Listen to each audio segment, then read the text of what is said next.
স্বাগতম আজকের বাংলা নিউজে। শুরুতে দেখবেন শেখ হাসিনাকে নয় সমন্বয়কদের ফাঁসিতে ঝুলানো হবে বললেন সেনাপ্রধান ওয়াকারুজ্জামান।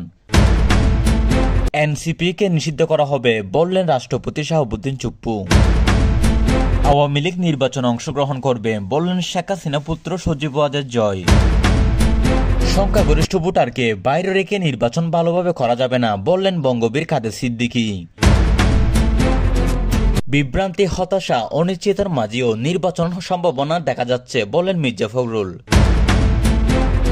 আন্দোলন যমুনা থেকে সরে গেছে, কিছুদিন বাদে গ্রামের নির্বাচনের সামনে দাঁড়াবে বললেন সালাউদ্দিন আহমেদ। এবং সর্বশেষে দেখবেন ধানমন্ডিতে 2 লক্ষ আওয়ামী লীগ কর্মী প্রস্তুত। এতক্ষণ শুনলেন সংবাদ শিরোনাম, এবার দেখবেন বিস্তারিত। বাংলাদেশের সংখ্যাগরিষ্ঠ ভোটারকে বাইরে রেখে নির্বাচন ভালোভাবে করা যাবে না বলে মনে করছেন কৃষক শ্রমিক জনতা লীগের সভাপতি বঙ্গবীর কাদের সিদ্দিকী। নির্বাচন কমিশনের উদ্দেশ্যে কাদের সিদ্দিকী বলেন, বাংলাদেশের সংখ্যাগরিষ্ঠ ভোটারকে বাইরে রেখে আপনারা নির্বাচন করতে গেলে সেই নির্বাচন ভালোভাবে করতে পারবেন না। ভোটার যাতে অংশগ্রহণ করতে পারে সেজন্য আপনাদের আপ্রাণ চেষ্টা করতে হবে। আগামী ত্রয়োদশ জাতীয় সংসদ নির্বাচন উপলক্ষে আজ রোববার নিবন্ধিত রাজনৈতিক দলের সঙ্গে নির্বাচন কমিশনের ইসি সংলাপে দ্বিতীয় পর্বের আলোচনার অংশ নিয়ে কাদের সিদ্দিকী এ কথা বলেন। রাজধানীর আগারগাঁওয়ে নির্বাচন ভবনে ইসি আয়োজিত সংলাপে প্রধান নির্বাচন কমিশনার এম নাসির উদ্দিন ছাড়াও 3 জন নির্বাচন কমিশনার এবং 5টি দলের প্রতিনিধিরা উপস্থিত ছিলেন। আলোচনায় কাদের সিদ্দিকী বলেন, প্রবীণ নাগরিক হিসাবে এবং একজন মুক্তিযোদ্ধা হিসাবে আমি আপনাদের পরামর্শ দিয়ে যেতে চাই, বাংলাদেশের সংখ্যাগরিষ্ঠ ভোটারকে বাইরে রেখে আপনার নির্বাচন করতে গেলে সেই নির্বাচন ভালোভাবে করতে পারবেন না। ভোটার যাতে অংশগ্রহণ করতে পারে সেজন্য আপনাদের আপ্রাণ চেষ্টা করতে হবে। আওয়ামী লীগ বাংলাদেশ প্রতিষ্ঠাতা করেছে, আজকে আওয়ামী লীগ ব্যান্ড করলেই আওয়ামী লীগ ব্যান্ড হবে। আওয়ামী লীগ নির্বাচন বন্ধ করার চেষ্টা করবে, অবশ্যই করবে। কেউ বোকার মতো করবেন, কেউ আবার বুদ্ধিমানের মতো করবেন। জাতীয় নির্বাচনের দিনে গণভোটের দিকে কেউ ফিরেও তাকাবে না উল্লেখ করে কাদের সিদ্দিকী বলেন, বিএনপি না বললে, আওয়ামী লীগ নির্বাচন করতে না পারলে বড় অংশের মানুষ এই দিকে ফিরে তাকাবে না। এখন শোনা যাচ্ছে জাতীয় পার্টিকেও ব্যান নিষিদ্ধ করতে হবে। অধ্যাপক ডক্টর ইউনূস 15 মাসেও একবারের জন্য আমাদের কৃষক শ্রমিক জনতা লীগ দলীয়ভাবে হিসাবের খাতায় ধরেননি। এভাবে হিসাবের খাতায় না ধরে সবাইকে যদি বাইরে রাখা হয় তাহলে কোনো মতে একটা গ্রহণযোগ্য নির্বাচন হবে না। গণভোট কিসের উপর করা হবে সে প্রশ্নে রেখে কাদের সিদ্দিকী বলেন, দেশের মানুষ জানে না কি বিষয়ের উপর গণভোট। আবার 4টা বিষয় দেওয়া হয়েছে গণভোটে।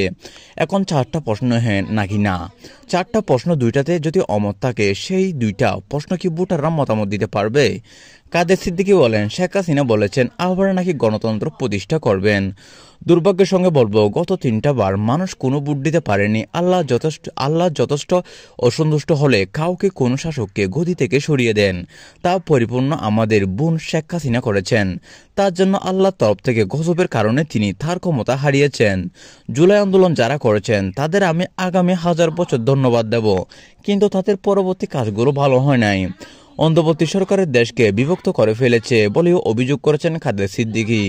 তিনি বলেন, নিবন্ধিত দল এখন 40-50টা, তার 2-3টা দলের সঙ্গে বসে আলোচনা করেন। সেটা যেমন নিরপেক্ষ হচ্ছে না, সার্বিকও হচ্ছে না। শেখ হাসিনার পতন হয়েছে, স্বাধীনতা বিলুপ্ত হয়নি। শেখ হাসিনার পতন হয়েছে বলে বঙ্গবন্ধু মুছে যাননি, মুক্তিযুদ্ধ হারিয়ে যায়নি।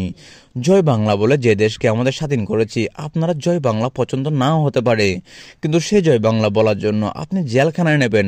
ভাবিকালের ইতিহাসে কাছে এই কি জবাব দেবেন? জবাব নেই। 13ই নভেম্বর কার্যক্রম নিষিদ্ধ আওয়ামী লীগের ডাকা লকডাউন কর্মসূচির সমালোচনা করে কাদের সিদ্দিকী বলেন, লকডাউন কোনো রাজনৈতিক দলের ভাষা নয়। এদিকে বিভ্রান্তি, হতাশা, অনিশ্চয়তার মধ্যেও জাতীয় নির্বাচন হবার একটি সম্ভাবনা এখন তৈরি হয়েছে বলে মন্তব্য করেছেন বিএনপির মহাসচিব মির্জা ফখরুল ইসলাম আলমগীর। এ প্রসঙ্গে তিনি বললেন, 2024 সালের ফেব্রুয়ারিতে নির্বাচন অনুষ্ঠানের সম্ভাবনা দেখা দিয়েছে, কিন্তু একটি মহল পরিকল্পিতভাবে দেশের অনিশ্চয়তা সৃষ্টি করতে চাইছে। আজ রোববার দুপুরে রাজধানীর জাতীয় প্রেস ক্লাবে আয়োজিত এক আলোচনা সভায় প্রধান অতিথির বক্তব্যে এই কথা বলেন মির্জা ফখরুল ইসলাম আলমগীর। মুসলিম জননেতা মাওলানা আব্দুল হামিদ খান ভাসানীর 49তম মৃত্যুবার্ষিকী উপলক্ষে এই আলোচনা সভায় আয়োজন করা হয়। আয়োজকে বিএনপি কমিটি গঠিত মাওলানা ভাসানীর মৃত্যুবার্ষিকী পালন জাতীয় কমিটি। সবাই মির্জা ফখরুল বলেন, যাই হোক, অনেক বিভ্রান্তি, অনেক হতাশা, অনিশ্চয়তার মধ্যে দিয়েও কিন্তু এই নির্বাচন এখন একটা সম্ভাবনা দেখা দিয়েছে যে 2024 সালের ফেব্রুয়ারি মাসে এই নির্বাচন হবে। এখানে কিছু গোষ্ঠী, কিছু মহল আজ পরিকল্পিতভাবে বাংলাদেশে একটি অনিশ্চয়তা সৃষ্টি করতে চায়। তারা বিভিন্ন রকম দাবি তুলছে, নির্বাচনকে ব্যাহত, বন্ধ, অবলম্বিত এবং বিলম্বিত করতে চায়। কিন্তু এই দেশের মানুষ এখন সবচেয়ে প্রয়োজন হলো একটা নির্বাচিত সরকার, যার পিছনে জনগণ থাকবে। কাল বিলম্ব না করে নির্বাচন প্রক্রিয়াকে সমর্থন জানিয়ে জনপ্রতিনিধি নির্বাচিত করার সুযোগ সৃষ্টি করে দেওয়ার জন্য রাজনৈতিক দলগুলোর প্রতি আহ্বান জানান মির্জা ফখরুল। দেশের অর্থনীতির অবস্থা দিন দিন খারাপ হচ্ছে বলে মন্তব্য করেন বিএনপির মহাসচিব মির্জা ফখরুল। এ প্রসঙ্গে তিনি বলেন, নির্বাচিত সরকার না থাকলে অর্থনীতির ব্যবস্থা আরও খারাপ হবে। আইনশৃঙ্খলা পরিস্থিতি নির্বাচিত সরকার না থাকলে খুবই খারাপ হবে। মির্জা ফখরুল বলেন, আগামীকাল সোমবার ফ্যাসিস্ট হাসিনার গণহত্যার রায়কে কেন্দ্র করে একটি মহল দেশের নৈরাজ্য সৃষ্টি করার জন্য পায়তারা করবে। সর্বশেষ বিএনপি স্থায়ী কমিটির সদস্য সালাউদ্দিন আহমেদ বললেন, এখনও কেউ জুলাই সনদ স্বাক্ষর করার জন্য আদেশ পরীক্ষা করেছে, আর কেউ বলছে আদেশ জারি করে জনগণের অভিপ্রায় পূর্ণ হয়েছে। কিন্তু গণভোটের বিষয়ে তাদের কথা আছে। আর সোমবার দুপুরে ঢাকা বিশ্ববিদ্যালয়ের নবাব নওয়াব আলী চৌধুরী সিনেট ভবনে এক সেমিনার প্রধান অতিথি বক্তব্যে সালাউদ্দিন আহমেদ কথা বলেন। বাংলাদেশের ভবিষ্যতের শিক্ষা রূপান্তর, একটি কৌশলগত রুটম্যাপ শীর্ষক এই সেমিনারের আয়োজন করে ঢাকা বিশ্ববিদ্যালয়ের বিএনপিপন্থী শিক্ষকদের সংগঠনের সাদা দল। 5 দফা দাবিতে জামায়াত ইসলামী সহ সমমনা 8 দলের আন্দোলনের আলোচনা করে। সালাউদ্দিন আহমেদ বলেন, আপনারা দেখবেন আর 5-7 দিন গেলে ইনিয়ে বিনিয়ে এই আন্দোলন এখন তো যমুনা থেকে সরে এসেছে, আর কিছুদিন পর গ্রামে গিয়ে নির্বাচনের কাছে গিয়ে দাঁড়াবেন। গতকাল শুনলাম যে আপাতত আমাদের আন্দোলন আর যমুনা নেই। তো যাই হোক, এখন হয়তো যমুনায় অনেক কিছু চিন্তা করবে, কিন্তু শেষমেশ নির্বাচনে দাঁড়াতে হবে। সেমিনারের একটি পক্ষের সমালোচনা করে বিএনপির স্থায়ী কমিটির সদস্য সালাউদ্দিন আহমেদ বলেন, গত 6 আগস্ট রাষ্ট্রপতির অর্ডারের মাধ্যমে সংসদ বাতিল করা হলো। তখন একটি পক্ষ জিজ্ঞাসাও করেনি সেখানে শেখ হাসিনার দরখাস্ত আছে কিনা। এখন অনেকে আর্গুমেন্ট করছে, কেউ হাইকোর্টে যাচ্ছে, কেউ সরকারি পূর্ব বৈধতা নেই। তাদের উদ্দেশ্যে বিভিন্ন বাহানায় তার একটি লিগ্যাল কেওয়াস সৃষ্টি করবে, যাতে নির্বাচন বাধাগ্রস্ত হয়, যথাসময়ে নির্বাচন অনুষ্ঠিত নাও হতে পারে, অর্থাৎ নির্বাচনে না হয়, তাতে তারা ক্ষমতা বুক করবেই। যাদের কথা বলা হচ্ছে তারা সরকারের কেউ উল্লেখ নয় করে সালাউদ্দিন আহমেদ বলেন, সরকারের নিয়ত মনে হচ্ছে ঠিক আছে।